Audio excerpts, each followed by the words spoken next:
फिर जैसे फौजी बूटों वाले जवान धड़ाक धड़ाक से बाहर कूदे, मैंने वहीं से छूट लगाई और घबराहट में अपने बेडरूम में जाने की बजाय किचन की तरफ निकल गया। किचन का दूसरा दरवाजा सामने सायदा के बेडरूम की तरफ खुलता था। मैंने अंदर से दरवाजा खोला और सायदा के बेडरूम में घुस गया। अब मुझे एहसास हो गया कि सादिया के मशवरे पर अमल न करके मैंने किस कदर फाश गलती की थी। पिस्तौल अब मैंने अपनी जेब से निकाल लिया था। सायदा का बेडरूम खाली था। मुझे ड्राइंग रूम में इसराइली फौजी जवानों की आवाजें सुनाई दी। उनमें हिबाश की आवाज भी थी। वो बुलंद आवाज से अपनी बीवी से मेरे बारे में पूछ रहा था। मैंने घबरा कर देखा कि बेडरूम में कोई बाहर जाने का रास्ता नहीं था। मैं लपक कर बाथरूम में आ गया। ये मेरी आखिरी उम्मीद थी। खुदा ने मेरी मदद की और मैंने बाथरूम में एक खिड़की देखी जो अंदर से बंद थी। बिजली की तेजी के साथ खिड़की की चटखनी खोली और पट को धकेल कर बाहर कूद गया। मुझे कुछ मालूम नहीं था कि दूसरी तरफ क्या है। मैं एक झाड़ी में जा गिरा। जल्दी से उठा और अंधाधुंध सामने की तरफ भागा। सामने अनार के दरख्तों के पीछे एक दीवार थी। मैं दौड़ते हुए दीवार फांद गया।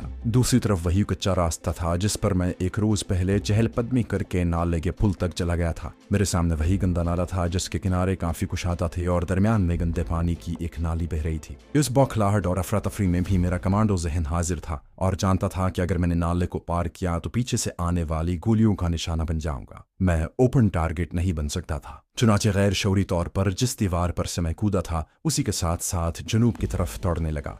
मेरा राज फाश हो चुका था। मैं इस हकीकत से चश्मपोशी नहीं कर सकता कि सायदा के बाथरूम की खुली खिड़की हिबाश के फौजियों को बता देगी कि मैं किधर को फरार हुआ हूँ और वो मेरी तलाश में अनकरीब मेरे पीछे पहुंचने ही वाले होंगे। चुनाचे मैं किसी जगह छुप जाना चाहता था मगर वहां छुपने की कोई जगह नहीं मिल रही थी। मैं बंगलों की अकबी दीवार के साथ साथ दौड़ते दौड़ते गंदे पानी के पुल पर आया तो मुझे ट्रक की आवाज सुनाई दी। मैं दीवार की ओट में हो गया क्योंकि आगे एक छोटी सड़क बंगलों के सामने वाली सड़क को काटती हुई उस तरफ निकलती थी और ट्रक उसी सड़क पर आ रहा था। मैंने पीछे देखा, अभी तक मेरे ताक़ुब में कोई नहीं आया था। दूर से मुझे जीप के स्टार्ट होने की आवाज सुनाई दी। मेरा सांस भूला हुआ था। इतने में ट्रक छोटी सड़क पर नमूदार हुआ। ये फौजी ट्रक नहीं था बल्कि आम ट्रक था जिस पर घर का बहुत सा सामान लदा हुआ था। ट्रक की रफ्तार ज्यादा तेज नहीं थी। ना हमवार कच्ची सड़क पर वो इस रफ्तार से पुल की तरफ जा रहा था कि मैं उसे पकड़ सकता था। उस वक्त मुझे उस ट्रक में अपनी निजात दिखाई दी। जो ही ट्रक जरा आगे निकला मैं उसके पीछे दौड़ा और बाएं तरफ उसकी लटकती हुई जंजीर को पकड़कर ट्रक में सामान के नीचे घुसकर बैठ गया। एक तरफ तो ट्रक का बहुत शोर था,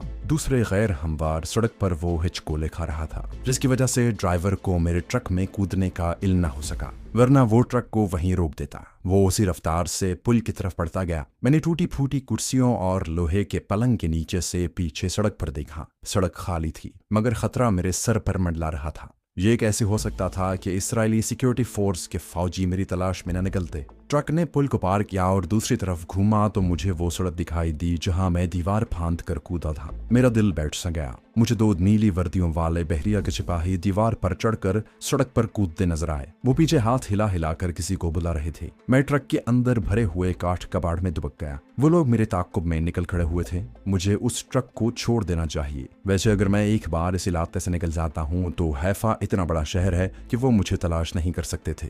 लेकिन मेरी मंजिल सादिया का खुफिया मकान था। मैं हेब्रोन इंटरसेक्शन पर भी नहीं जा सकता था क्योंकि ड्राइवर को 1 घंटे बाद आने के लिए कहा था। अब मुझे छुप छुपा कर किसी न किसी तरह अकेले ही सादिया के खुफिया मकान तक पहुंचना था। ट्रक ने निस्बतन हमवार सड़क पर आकर कदरे रफ्तार पकड़ ली थी। मुझे कुछ मालूम नहीं था कि ट्रक कहाँ और किस तरफ जा रहा है। मुझे अगर थोड़ी बहुत तसल्ली थी तो सिर्फ इस बात की कि मैं उस इलाके से दूर तर होता जा रहा हूँ। मैंने पिस्तौल जेब में रख लिया था। ट्रक एक पक्की सड़क पर आ गया। अब उसकी रफ्तार तेज हो गई, लेकिन इतनी तेज भी नहीं थी कि मैं उस पर से छलांग न लगा सकता। मगर अभी छलांग लगाने का वक्त नहीं आया था। मैं चाहता था कि दूर निकल जाऊं।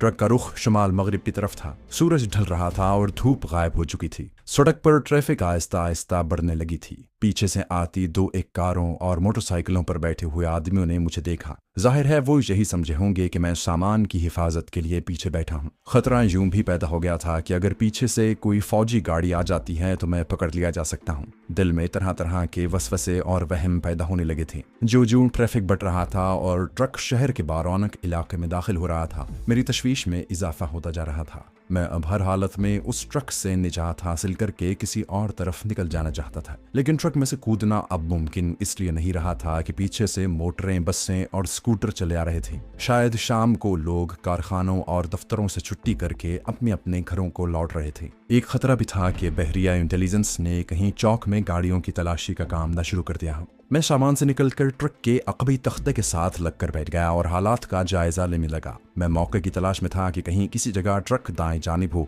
या किसी तरफ सड़क का मोड़ काट कर घूमे तो मैं छलांग लगा दूं। शाम की रोशनी अभी तक फैली हुई थी और मैं देखा जा सकता था। मैंने अपना चेहरा ट्रक के अंदर की तरफ कर लिया और यूं जाहिर किया जैसे ऊँघ रहा हूँ, मगर कनखियों से बराबर बाहर की तरफ देख रहा था। खुदा खुदा करके ट्रक ने एक जानिब मुड़ने का इरादा किया। पीछे भरा हुआ सामान एक दूसरे से टकरा कर चरचराया और ट्रक एक सड़क पर घूम गया। ये छोटी सड़क थी और एक बाग शुरू हो गया था। ट्रक की रफ्तार इतनी तेज नहीं थी। मैंने मौका गनीमत जाना और एक जगह छलांग लगा दी। मैंने गिरते ही 3-4 कलाबाजियां खाई और फिर उठा और बाग में घुस गया। शाम की रोशनी अब उतनी तेज नहीं रही थी। सुरमई शाम का धुंधलका उतराया था। किसी ने मुझे ट्रक से कूदते देखा हो या न देखा हो, बहरहाल मैं बाग में तेज तेज चलने लगा। दरख्तों के पीछे आ गया और रुक कर अपने जिस्म का जायजा लिया। मेरी कोहनियां छिल गई थी, हड्डियां सलामत थीं, पिस्तौल मेरी जेब में ही था। मैंने अपने पीछे देखा, सड़क खाली थी। एक बस सड़क पर से मुखालिफ समत में गुजर गई।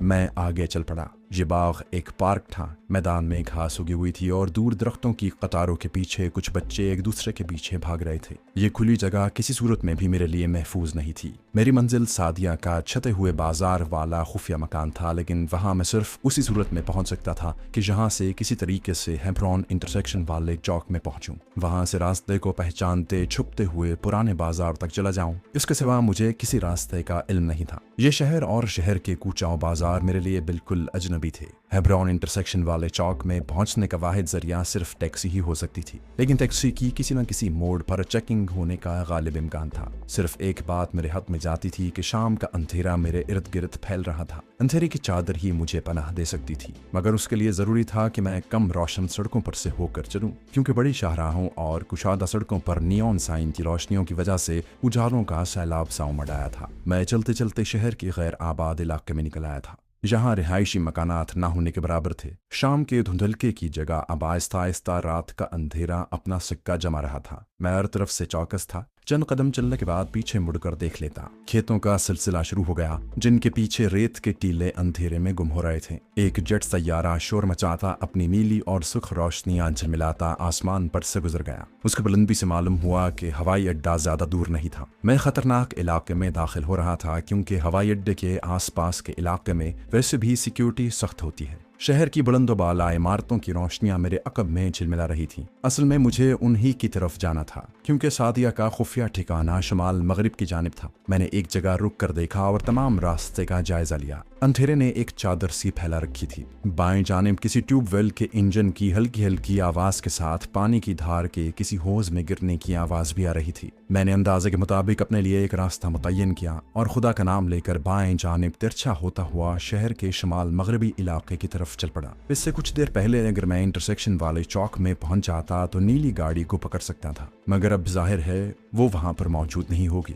जूझू मैं शहर की रोशनियों वाली आबादी के करीब हो रहा था। खतरा नजदीक से नजदीक तर होता जा रहा था। कम से कम उस इलाके के इर्द गिर्द पुलिस और इसराइली इंटेलिजेंस के आदमी जरूर फैले हुए होंगे जहां से मैं फरार हुआ था, और वो यही इलाका था जहां मैं चल रहा था। इसलिए फूंक फूंक कर और बेहद चौकन्ना होकर कदम उठा रहा था। मैं पछता रहा था कि मैं नुमाश से मुलाकात करने क्यों आ गया। किसी वक्त मजबूरी का इखलाक इंसान को मुसीबत में मुब्तला कर देता है। मुझे किसी के मरने जीने से क्या काम, मुझे तो अपना मिशन अजीज होना चाहिए था, लेकिन अब पछताने से कुछ हासिल न था। खेतों से निकलकर मैंने एक ऊंची जगह को पार किया और एक सड़क पर आ गया। सड़क कच्ची थी और उस पर ट्रैक्टर के टायरों के गहरे निशान बने हुए थे। ये सड़क आगे जाकर शहर को जाने वाली सड़क से मिल जाती थी। उसके आखिरी किनारे पर खंबे पर लगी मरकरी लाइट रोशन थी। मैं सड़क की दूसरी जानिब रेतीले रास्ते पर उतर गया। जब शहर की तरफ जाती सड़क पर आया तो इत्तेफाक से एक टैक्सी पीछे से आती नजर आई। उसके मीटर की बत्ती सुर्ख थी, जिसका मतलब था कि टैक्सी खाली है। जहन तेजी से सोचने लगा कि टैक्सी ली जाए या ना ली जाए।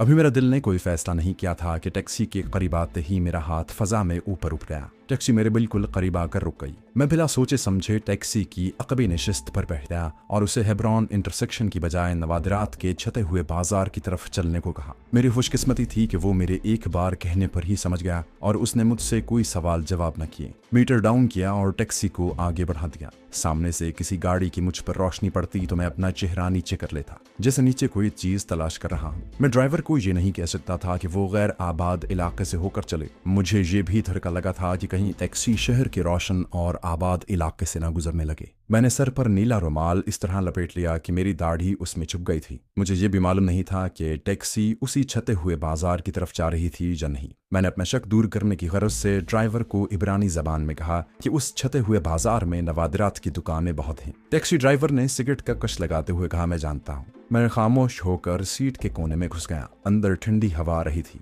मगर मेरे माथे पर हल्का हल्का पसीना आ रहा था। मेरी आंखें बेताबी से इमारतों को पहचानने की कोशिश कर रही थीं। अभी तक मैं किसी इमारत को न पहचान सकता था। शायद ड्राइवर अकबी आबादी की तरफ से जा रहा था। आखिर मैंने एक ऊंची इमारत को पहचान लिया। फिर जब टैक्सी ने एक मोड़ काटा तो सामने छते हुए बाजार की झिलमिलाती रोशनियां नजर आने लगी। मैंने टैक्सी को बाहर ही एक तरफ रुकवा दिया और किराया अदा करके बाहर निकला और छते हुए बाजार में जाने की बजाय उस तरफ चलने लगा जिधर कच्ची दीवार थी और जहां हमारी नीली गाड़ी दिन के वक्त खड़ी हुई थी। दीवार की ओट में अंधेरा था। मैं अंधेरे में खड़े होकर बाजार के नाके को तकने लगा। मैं तसल्ली करना चाहता था कि मेरा ताक़ुब तो नहीं किया जा रहा। टैक्सी वापस चली गई थी और उसकी अकबी सुर्ख बत्ती दूर होती जा रही थी। बाजार में बड़ी रौनक थी। सयाह अभी तक चले आ रहे थे। बाजार के बाज रेस्तरानों से अंग्रेजी और इब्रानी गानों की आवाजें आ रही थीं। सामने की जानिब कार पार्किंग थी। एक तरफ स्कूटरों की कतारें लगी थी। जब मुझे इत्मीनान हो गया कि मेरा ताक़ुब नहीं किया जा रहा तो मैं दीवार की तारीकी में से निकलकर बाजार में दाखिल हो गया। मैं दुकानों के साथ साथ लोगों के बीच में से होता चला जा रहा था। दुकानों में रोशनियां हो रही थीं। ये रोशनियां मुझे जहर लग रही थी। मैं कहाँ तक अपना चेहरा इन रोशनियों से छुपा सकता था। दिल में ये अंदेशा भी था कि कहीं इंटेलिजेंस और सिक्योरिटी फोर्स वालों ने सादिया के खुफिया मकान पर छापा न मारा हो। ऐसी हालत में मुझे वहां नहीं जाना चाहिए था। फिर ख्याल आता कि सादिया ने कुछ सोच समझ कर ही वहां अपना ठिकाना बनाया होगा। ये जगह यकीनन इसराइली इंटेलिजेंस की उकाबी निगाहों से महफूज होगी। जब मैं एक तंग और नीम रोशन गली के करीब पहुंचा जो छते हुए बाजार से निकलकर दूसरी तरफ जाती थी तो अचानक किसी ने पीछे से मेरे कंधे पर हाथ रख दिया। मैंने चौंक कर पीछे देखा। ये वही चेकाश बूढ़ा था जो सादिया के मकान की शाहनशीन में बैठकर नवाजिरात की मरम्मत और रंग रोगन का काम किया करता था। उसने इब्रानी जबान में कदरे बुलंद आवाज में कहा, मेरे पास हजरत सुलेमान के अकवाल लिखे हैं, आपको पसंद आएंगे, आइए आपको दिखाऊं। और वो मुझे खींचते हुए गली में ले गया। उसने मुझे तेज तेज चलने पर मजबूर कर दिया था। गली में से एक और तंगोतारी गली निकलती थी। हम उस गली में आ गए। आगे एक पुरानी हवेली का बोसीदा मेहराबी दरवाजा गया। अंधेरे में एक मुर्गी मेरे पांव से टकराकर शोर मचाती एक तरफ को भागी। चेकाश मुझे हवेली के अंदर एक कोठरी में ले आया। उसने जेब से मोमबत्ती निकालकर रोशन की और बताया कि सादिया के मकान पर छापा पड़ा है, मगर सादिया वहां मौजूद नहीं थी। इंटेलिजेंस वालों को कोई सबूत नहीं मिल सका। मैं 20 बरस से यहाँ काम कर रहा हूँ। वो मुझ पर शक नहीं कर सके और चले गए। किसी ने जरूर तुम्हारी मुखबरी कर दी है। अगर सादिया वहां मौजूद होती तो मैं इस वक्त खुदा जाने कहाँ जुल्म तशद्दुद की चक्की में पिस रहा होता। सादिया को मैंने खुफिया जरिए से छापे के बारे में इत्तला पहुंचा दी थी। उसने तुम्हारे बारे में जो अहकाम दिए हैं वो ये हैं कि तुम फौरन जहां से निकलकर फिश पॉइंट पर पहुंचो। सादिया तुम्हें वहीं मिलेगी। मैंने पूछा कि फिश पॉइंट कहाँ है और ये कौन सी जगह है। शिकाश ने मोमबत्ती को जमीन पर रख दिया और उसका साया लंबूतरा होकर दीवार पर लहरा रहा था। उसने अपनी जेब से लकड़ी की गोल मोहर निकाली जो टूटी हुई थी। फिर बोला, इसे अपने पास रखो। जब तुम इस हवेली के पिछले दरवाजे से निकलकर एक वीरान बाजार के नुक्कड़ पर पहुंचोगे तो तुम्हें एक आदमी मिलेगा जो कोड लफ्ज में तुमसे मुखातिब होगा। तुम उसे ये टूटी हुई मोहर निकाल कर दोगे। इसका दूसरा हिस्सा उसके पास होगा। वो तुम्हें फिश पॉइंट पर पहुंचा देगा। आओ मेरे साथ, हमें देर नहीं करनी चाहिए। वो मुझे हवेली की अंधेरी राहदारी में से गुजार कर एक पुराने दरवाजे पर ले गया। उसे खोला तो सामने एक वीरान सा इलाका था जहां दूर एक तरफ किसी मैदान में रोशनी हो रही थी। बाईं तरफ 2-3 खाली ट्रक खड़े थे। यहाँ से दाएं जाने बाजार की नुक्कड़ पर चले जाओ जल्दी। मैं दरवाजे से बाहर निकला तो उसने पीछे दरवाजा बंद कर दिया। मैं ट्रकों के पीछे से होता हुआ बाजार की नुक्कड़ की तरफ तेज तेज चलने लगा। मैं अभी बाजार की नुक्कड़ तक नहीं पहुंचा था कि एक पुलिस कांस्टेबल खुदा जाने कहां से निकलकर मेरे सामने आ गया। उसके कांधे से स्टेन गन लटक रही थी जिस पर उसका एक हाथ था। उसने मुझे रुकने का इशारा किया और मुझसे मेरा शनाख्ती कार्ड मांगा। शनाख्ती कार्ड मेरे पास नहीं था। शनाख्ती कार्ड बनवाने की ज़रूरत इसलिए भी पेश नहीं आई थी कि मैं किसी ऐसे मिशन पर नहीं था कि मुझे दुश्मन के किसी खास शहर में कैमोफ्लाज जासूस की हैसियत से उनका ही शहरी बनकर रहना पड़ता। मेरा एक मिशन था और ये तूफानी एक्शन का मिशन था। अभी किसी भेस में किसी और ही नाम पर जाना पड़ता है। इधर डूबे उधर निकले वाला मामला होता है। चुनाचे शनाख्ती कार्ड बनवाने की नौबत ही नहीं आई थी, वरना ये कोई ऐसा मुश्किल काम नहीं था। यहूदी पुलिस कांस्टेबल रात की राउंड ड्यूटी पर था। मैंने एक मकान की दीवार से लगी हुई बत्ती की रोशनी में देख लिया था कि उसकी कमर के साथ ऑटोमेटिक स्टेन गन लटक रही थी, लेकिन उसके हाथ में एक छोटे से डंडे के जिसके आगे चमड़े का तस्मा लगता है और कुछ नहीं था।